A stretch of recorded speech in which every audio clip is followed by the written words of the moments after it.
My name is Kenyon, and my 10th science fiction novel is coming out in January, which will be Prince of Storms, which is the 4th book in a series called The Entire in the Rose. I'm also the chairwoman of the Right on the River Conference, which is a conference held every spring in May in Wenatchee, Washington. And this year it'll be May 15th and 16th, and we're at www.rightontheriver.org.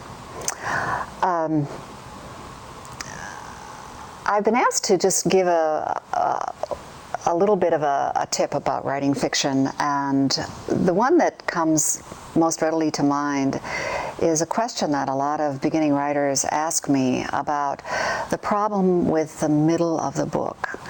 And at first it's not clear to me why a middle of a book should be any different than the beginning or end of the book, because you'd think there'd be more issues with thinking of how to start or how to end. But no, it's often the middle that seems to trouble people and feels saggy to them, or they recognize that they've lost steam or lost some forward momentum. And I think that the way that I would recommend getting past that is to understand that the middle of a book is controlled by the climax of the book.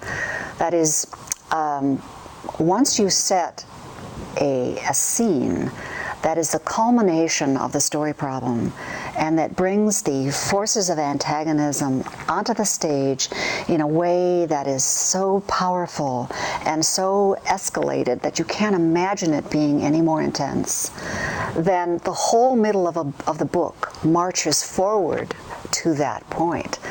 And the secret to middles is escalating tension and escalating plot. Because when you think about it, you start off dealing with a story problem at the lowest level of energy that it would take to solve it. I mean, who's going to make a big deal out of something that can be solved easily?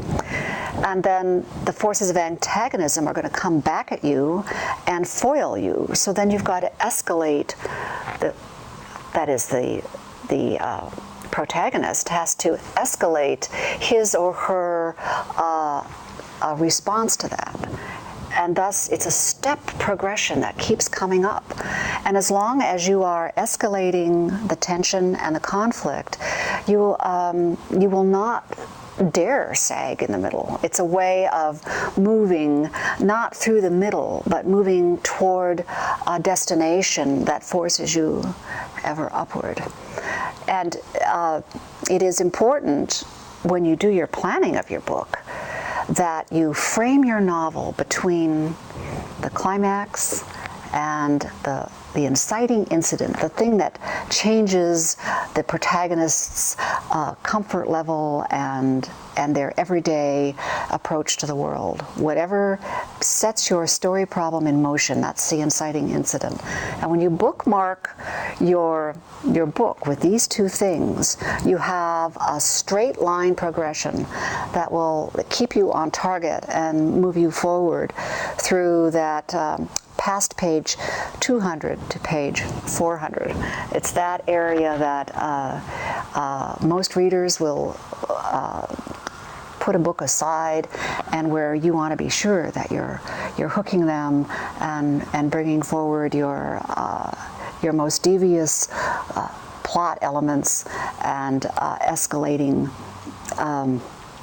plot ideas. And if you have those in reserve and you bring them out and use them in the middle, you won't get lost.